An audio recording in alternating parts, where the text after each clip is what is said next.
Amen. Exactement, et ce qu'il dit, c'est vrai parce que aujourd'hui, on va parler du milieu chrétien, par exemple, et c'est vrai qu'on se pose souvent la question quand on est jeune, oui, d'être cool, et il y a beaucoup trop dans la jeunesse, je parle particulièrement de la jeunesse, parce que c'est dans la jeunesse qu'on emploie ce mot cool, Oui. et on est cool avec le péché, on te propose un peu de drogue au collège, au lycée, et on te propose à boire, on t'invite à une soirée, ou de sortir avec un garçon, avec une fille, on se dit, mais si tu fais pas, t'es pas un gars cool, t'es pas une fille cool, et juste pour paraître cool aux yeux des autres, eh ben, on est cool avec le péché, alors que le diable n'est pas cool avec nous, vraiment. Et par contre, Dieu, qui nous aime, lui, a vraiment été cool avec nous. Il y a 2000 ans, à la croix, il nous a aimés. Il a été cool alors qu'on méritait pas qu'il soit cool avec nous. On méritait vraiment qu'il soit dur. Mais il a porté ce jugement, il l'a fait par amour à nous. Et je pense que il est important pour la jeunesse et pour tout chrétien de prendre des fermes décisions. Il vaut mieux aller au ciel en n'est pas étant cool aux yeux du monde, Oui. plutôt que d'être cool aux yeux du monde et d'aller en enfer. C'est clair. Et on n'est pas cool parfois avec le Saint-Esprit. On a du temps, on n'est pas cool avec le Saint-Esprit parce qu'il est là et on lui parle pas. Alors, je sais pas si toi, Yveline, si tu es avec une amie et tu lui parles pas, toi t'es là toute la journée, elle est là, elle t'accompagne partout, mais toi tu lui parles pas, t'es pas cool.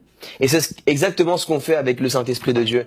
Toute la journée, on est occupé à faire tellement de choses pour être cool avec l'ami, être cool avec le petit copain, la petite copine, mais en fin de compte, on n'est pas cool avec Dieu et c'est pas cool ce qu'on lui fait. C'est Donc on met vrai. tellement de péchés, on attriste le Saint-Esprit. Alors aussi, on voit cette réalité. Je parle d'évangélisation Oui. parce que forcément, je suis obligé, je peux pas arriver C'est ton quelque cœur, part et c'est pas ton parler des cœur. âmes. Aujourd'hui, il y a beaucoup d'entre nous, des chrétiens dans les églises, que on est en train de vouloir être cool, avoir une vie chrétienne cool, et en fait, on devient light. Oui. Voilà, on fait rien pour Dieu, on a une vie normale. Et combien d'âmes on gagne par jour? Qu'est-ce qu'on fait pour le Seigneur? Moi, quand j'ai commencé à prêcher dans les métros de Paris, par exemple, je savais que j'allais pas être vu comme quelqu'un de cool. C'est sûr. Et c'est pas cool qu'on t'insulte. C'est pas cool qu'on...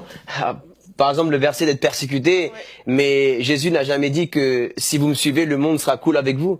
Au contraire, il a dit la réalité, vous serez persécutés. En mon nom, on vous insultera, vous serez emmenés aux tribunaux.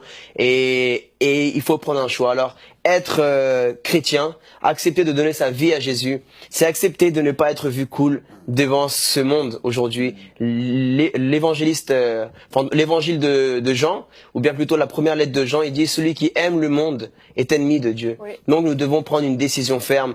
Trop de péchés sont commis, trop d'erreurs dans nos églises, trop d'erreurs dans les foyers, parce qu'un homme a été cool, a bu un verre d'alcool et il est parti tromper sa femme. Une maman a été cool, elle a accepté une invitation d'un homme, elle a voulu être cool et elle a fini par tromper son mari. Des jeunes qui sont cool et commettent des erreurs. On voit tellement de choses dans les foyers. Alors, soyons pas non plus des religieux, on rigole, voilà, mais on va pas définir le niveau d'être cool aux yeux du monde. C'est pas le monde qui va définir comment on doit être cool.